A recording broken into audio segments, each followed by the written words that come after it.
Hello students, good morning, जय हिंद। मैं Vipin sir और जीविका केमिस्ट्री क्लासेस में आपका फिर से एक बार स्वागत है।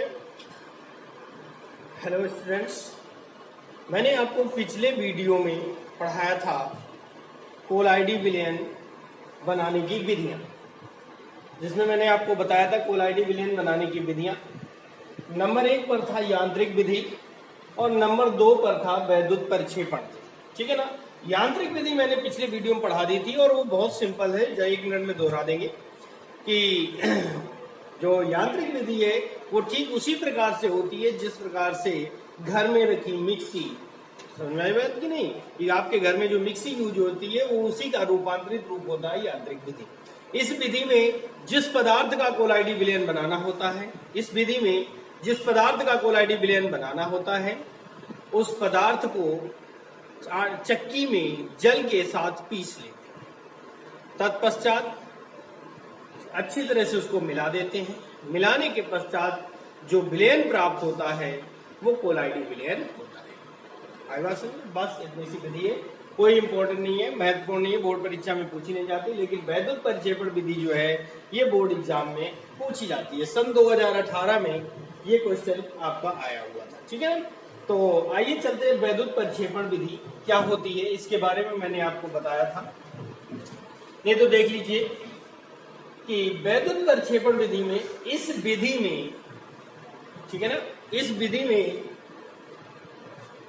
जिस पदार्थ का, ध्यान से सुनिएगा, लिख नहीं रहा हूं, आपको बोल के बता रहा हूं।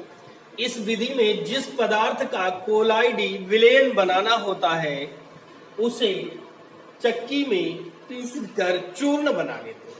इस विधि में जिस पदार्थ का कोलाइडी विलयन बनाना होता है उसे पीसकर चूर्ण के रूप में प्राप्त कर लेते हैं। ठीक है। फिर एक छोटे पात्र में, जैसा कि ये डायग्राम बना हुआ है, छोटे पात्र में KOH मिश्रित जल रखते हैं और उस धातु चूर्ण को इसी में मिला देते हैं। ठीक है ना। और उस धातु चूर्ण को इसी में मिला देते हैं। ये देखिए, मैंने इस तरह से धातु चूर्ण को मिला दिया। धातु चूर्ण को मिला देते हैं। तत्पश्चात इस पर 2 इलेक्ट्रोड लगाते हैं, एक प्लस का एक माइनस का। माइनस वाला कैथोड होगा, प्लस वाला एनोड होगा और इनका नाम है इलेक्ट्रोड। ठीक है ना। ये इस तरह से इलेक्ट्रोड लगाते हैं। अब इस पात्र को जो हमारा पात्र तैयार हो गया है, इस पात्र को एक बड़े पात्र में, यानी बर्फ से भरे एक बड़े पात्र में डुबो रख देते हैं। इस तरह से इसमें बर्फ भरी होती है। ध्यान से सुनिए, देखिएगा, आपको समझ में आ जाएगा बहुत आसानी से।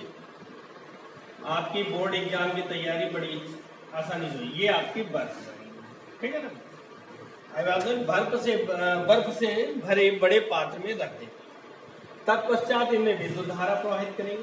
तो आपको पता है जब प्लस माइनस आपस में टकराते हैं तो स्पार्किंग होती है। तो यहां पर स्पार्किंग होगी जिससे कि इस मिश्रण का ताप बढ़ेगा और जलवाष्प यानी जल की भाप बनकर उड़ेगी। ठीक है ना। जो जल की भाप उड़ेगी यहां से, वो जल की भाप इस धातु चूर्ण, जो चूर्ण हमने मिलाया था, उसके कणों को भी अपने साथ ले जाती है। यानी जो वाष्प उड़ी वो वाष्प इसके कणों को भी अपने साथ ले जाती है। ठीक है ना। तत्पश्चात वो वाष्प संघनित कर लेते हैं, यानी उसको ठंडा कर लेते हैं और वो संघनित होकर कोलाइडी विलयन देते हैं। यानी संघनित होकर जो विलयन हमें प्राप्त होता है वो कोलाइडी विलयन होता है। आई बात सुनो, बहुत सिंपल सी विधि थी। आगे देखिए, नोट एग्जाम्पल है, इस विधि द्वारा सोने और चांदी के पदार्थों का कोलाइडी विलयन बना जाता है। एक बार फिर से दोहराएंगे, आपके लिखने की लैंग्वेज में बोल रहा हूं, बड़े आराम से लिख सकते हैं। ध्यान से सुनिएगा। इस विधि में जिस पदार्थ का कोलाइडी विलयन बनाना होता है, उस पदार्थ को, जिस पदार्थ का कोलाइडी विलयन बनाना होता है, उस पदार्थ को चक्की में पीस कर चूर्ण बना लेते हैं। तत्पश्चात उस चूर्ण को एक KOH मिश्रित जल से भरे छोटे पात्र में मिला देते हैं। KOH मिश्रित जल प्लस दाब मिला देते हैं। तत्पश्चात इस पात्र में 2 इलेक्ट्रोड लगाते हैं। अब इस छोटे पात्र को उठाकर बर्फ से भरे बड़े पात्र में रख देते हैं। बर्फ से भरे बड़े पात्र में रख देती है। ठीक है। तत्पश्चात इलेक्ट्रोडों में विद्युत धारा प्रवाहित करेंगे, जिससे कि विद्युत स्पार्किंग होगी। फलस्वरूप यह जल वाष्प के रूप में निकलता है। जल की वाष्प अपने साथ धातु के चूर्ण कणों को भी ले जाती है और संघनित होकर कोलाइडी विलयन बनाती है। एग्जाम्पल के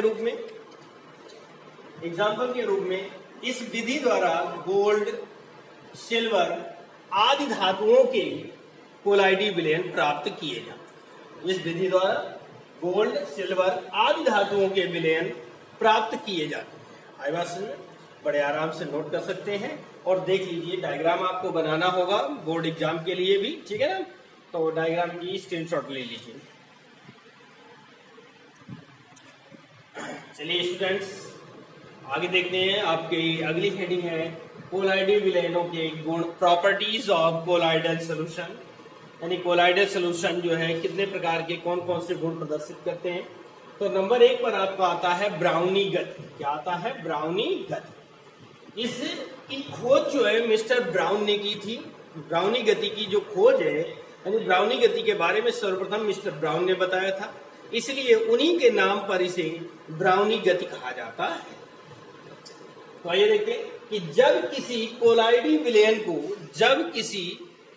विलयन को सूक्ष्मदर्शी की सहायता से देखा जाता है, जब किसी कोलाइडी विलयन को सूक्ष्मदर्शी की सहायता से देखा जाता है, तो उसमें उपस्थित कोलाइडी कण अनियमित गति करते दिखाई देते हैं।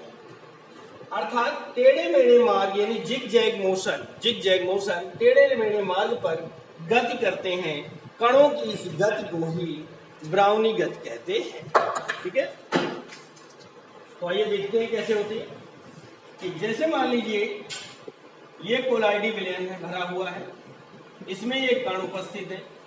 ये कण एक इधर गया और इस कण से टकरा गया तो इधर चला जाएगा, इससे टकराया इधर को मोशन हो सकता है, इधर से इधर जा सकता है, इधर जा सकता है, ऐसे जा सकता है। आई बात समझ में? तो कण की गति जो होती है एक निश्चित गति नहीं होती है। वो कण, प्रत्येक कण जो है टेढ़े मेढ़े मार्ग पर दिखाई देता है। जैसे ही वो एक दूसरे से टकरा जाता है उसका मार्ग बदल जाता है। तो कणों की इस गति यानी टेढ़े मेढ़े मार्ग पर गति करने की कंडीशन या स्थिति को ही ब्राउनी गति कहते हैं। ऐसा क्यों? क्योंकि इसकी खोज जो है मिस्टर ब्राउन ने की थी, इसलिए उन्हीं के नाम पर इसे ब्राउनी गति कहा जाता है। आ गया होगा समझ में? मेरे ख्याल से कोई प्रॉब्लम नहीं होनी चाहिए। नोट कर ले, डायग्राम भी आपको बनाना होगा और ये पॉइंट्स आपके बोर्ड एग्जाम में पूछे जाते हैं। ठीक है ना? वीडियो पसंद आए तो लाइक करें, शेयर करें और अगर आप चैनल में नए हैं तो चैनल को सब्सक्राइब करें, बेल आइकन को प्रेस करें, तथा जिससे कि आपके पास सारे नोटिफिकेशन आप तक पहुंच सकेंगे। और भैया हम लोग पसीना बहाते हैं आपके लिए, आपकी तैयारी के लिए बेटा, तो आपको तो मेहनत करके देखना चाहिए, वीडियो को ध्यान से देखना चाहिए, पढ़ना चाहिए और एक लाइक और एक शेयर तो बनता ही है ना? इतना तो मेरे हिस्से में होना ही चाहिए। आइए देखते हैं अगली वर्डिंग नंबर 2 पर कौन सी प्रॉपर्टीज है। तो चलिए स्टूडेंट्स देखते हैं नंबर 2 क्या है। नंबर 2 पर आपकी हेडिंग लिखी हुई है टिंडल प्रभाव, है ना? क्या लिखी हुई है? टिंडल प्रभाव। पहली हेडिंग थी ब्राउनी गति, अब नंबर 2 पर है टिंडल प्रभाव।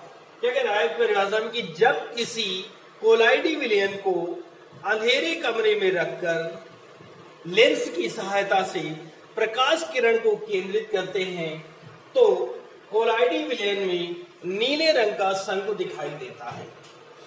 कणों की इस गति नीले रंग का शंकु दिखाई देता है क्योंकि कोलाइडी कण नीले रंग के प्रकाश का प्रकीर्णन कर देते हैं। ठीक है। यह घटना टिंडल प्रभाव कहलाती है।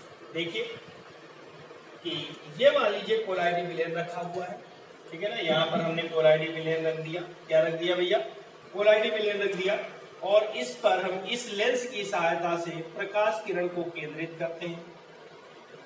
तो ये उत्तल लेंस है, किरण को अपनी ओर झुका देगा।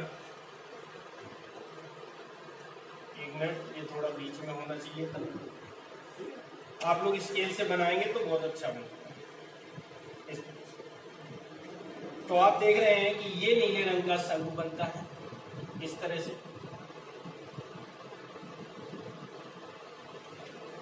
और ये चारों तरफ हमने कोलाइडी विलयन के कणों को रख दिया।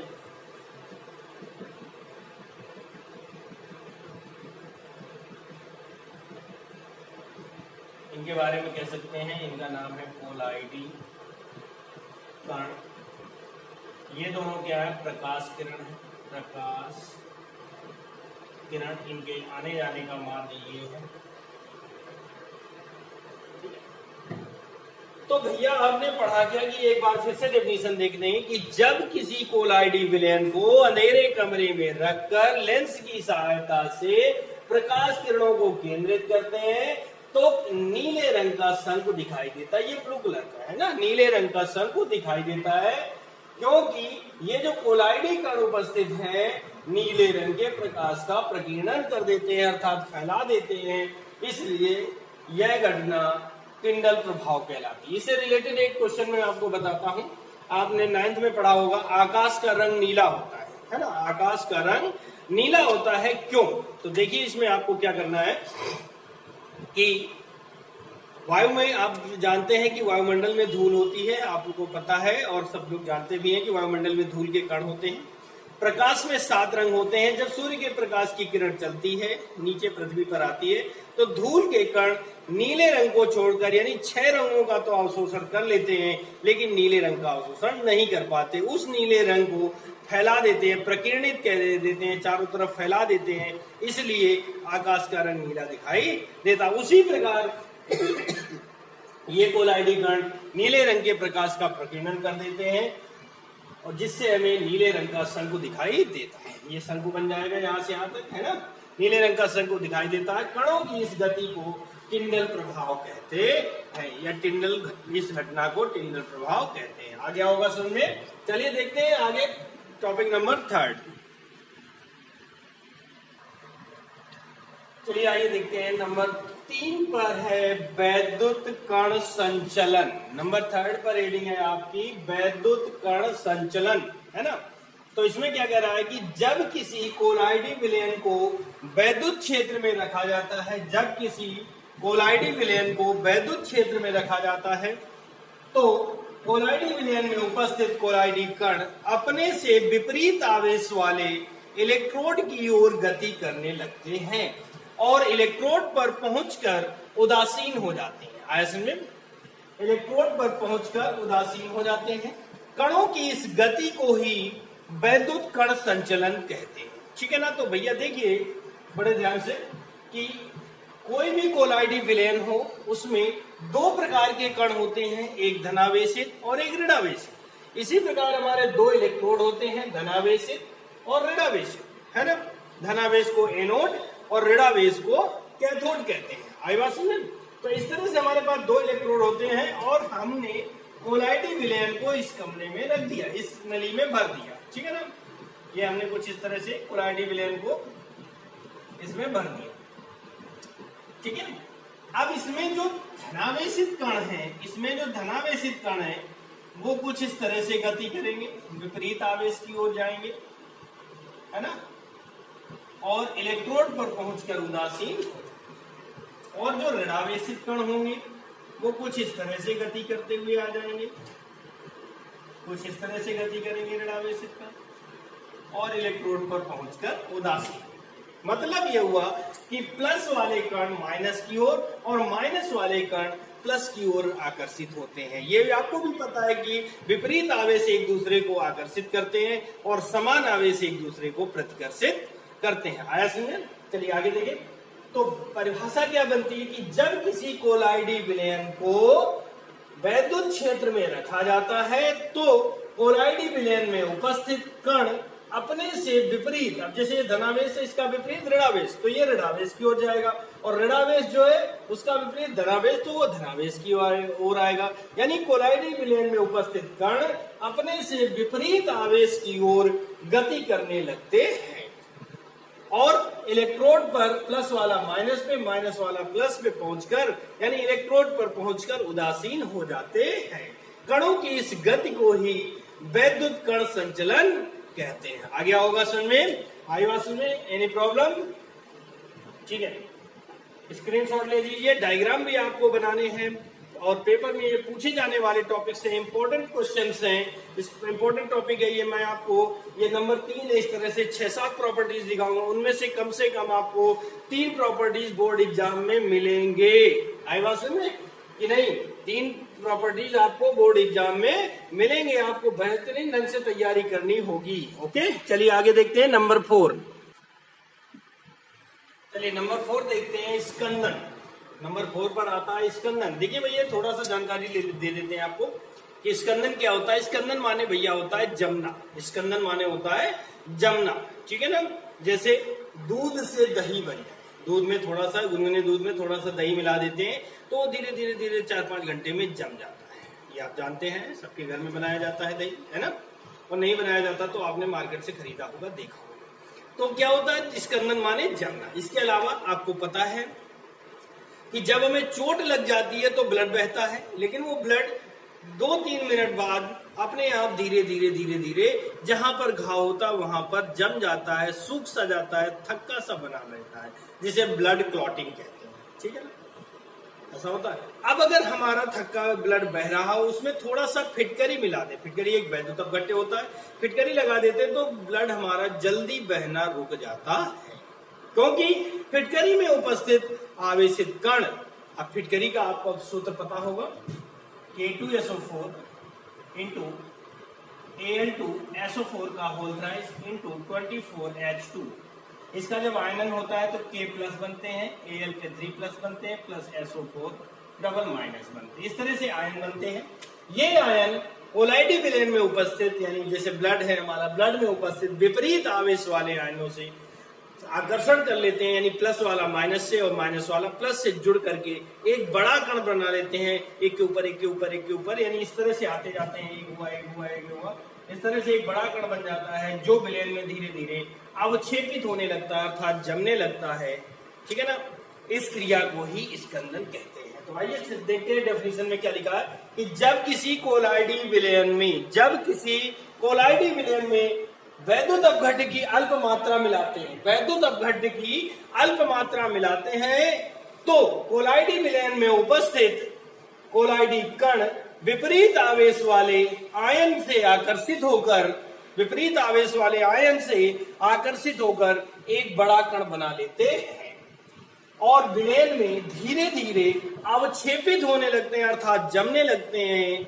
यह क्रिया, यह घटना, यह परिघटना स्कंदन कहलाती है। आई बात समझ में कि नहीं? यह क्रिया, यह परिघटना स्कंदन कहलाती है। आ गया समझ में?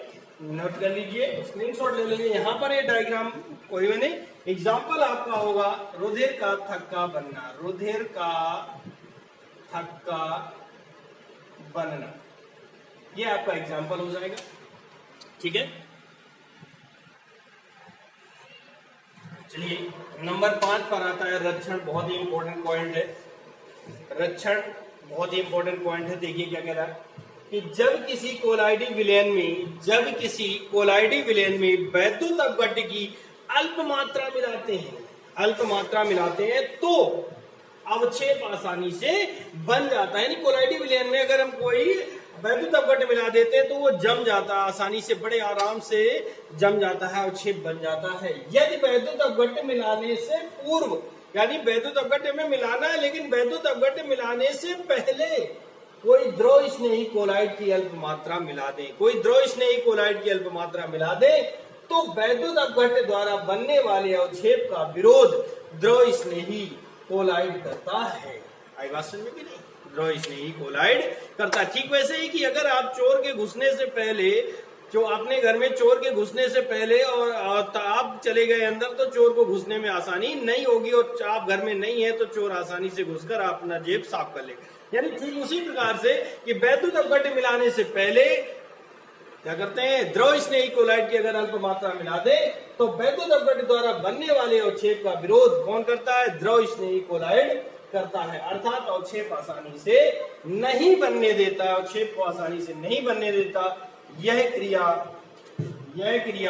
रक्षण कहलाती है तथा द्रव स्नेही कोलाइड आपका रक्षी कोलाइड कहलाता है। ठीक है, देखिए इसमें कह रहा है यदि सोने के कोलाइडी विलयन में, ठीक है ना, ये मान लीजिए गोल्ड का कोलाइडी विलयन है, इसमें हमने थोड़ा सा NaCl मिला तो अवक्षेप बड़ी आसानी से ये जम जाता है ना। परंतु कह रहा है यदि NaCl मिलाने से पहले, क्या कह रहा है, यदि NaCl मिलाने से पूर्व इसमें गोंद की थोड़ी सी मात्रा डाल दें तब NaCl मिलाएं। तीर के निशान के आधार पर देखना, पहले हम गोंद मिला रहे हैं फिर NaCl मिला, तब मिला दें तो गोंद जो है NaCl द्वारा बनने वाले अवक्षेप का विरोध करेगा, अर्थात अवक्षेप को जमने नहीं देगा। ठीक है ना। तो रक्षा कौन कर रहा है, अवक्षेप बनने से कौन रक्षा कर रहा है, गोंद या स्टार्च। तो यहाँ पर गोंद या स्टार्च जो है रक्षी कोलाइड होंगे, और यह घटना यानी अवक्षेप ना बनने देने की घटना को रक्षण कहते हैं, रक्षण कहलाती है। आई बात समझ में आ गया होगा बेटा। एनी प्रॉब्लम हो तो आप कमेंट बॉक्स में पूछ सकते हैं। आई बात समझ में। लेकिन भैया पढ़ना ध्यान से पड़ेगा बेटा। आपको बड़े इंपॉर्टेंट बात बता दें कि कोरोना महामारी के चलते स्कूलों का खुलना बड़ा मुश्किल सा है। ठीक है ना। आप ये मुश्किल है कि वो स्कूल, आपके स्कूल जुलाई या अगस्त में ओपन हो जाए। ठीक है, इसलिए आपको पढ़ना तो ऑनलाइन ही पड़ेगा, क्योंकि बोर्ड एग्जाम तो अपने समय पर ही होगा। क्लियर हुआ। तो आपको पढ़ने के लिए आपको मेहनत करनी होगी। जिस तरह से हम अपना पसीना बहा रहे हैं, आपको भी पसीना बहाना होगा, आपको याद करना होगा, तैयार करना होगा। आप इसका स्क्रीनशॉट ले लीजिए या नोट कर लें। आई बात सुनने के लिए वीडियो पसंद आए तो लाइक करें, शेयर करें। और भैया मेहनत करते हैं, पसीना बहाते हैं, तो एक लाइक तो बनता ही है ना। और वीडियो पसंद आए तो लाइक करें, शेयर करें, तथा अगर आप चैनल में नए हैं तो चैनल को सब्सक्राइब करें, बेल आइकन को प्रेस करें, जिससे कि आपके पास सारे वीडियोस की नोटिफिकेशन पहुंच सके। आप पढ़ें और अपने दोस्तों को भी ये लिंक शेयर करें, जिससे कि आपको पढ़ने में आसानी हो, वो भी अपनी अच्छी तैयारी कर सकें। ओके, थैंक यू, जय हिंद।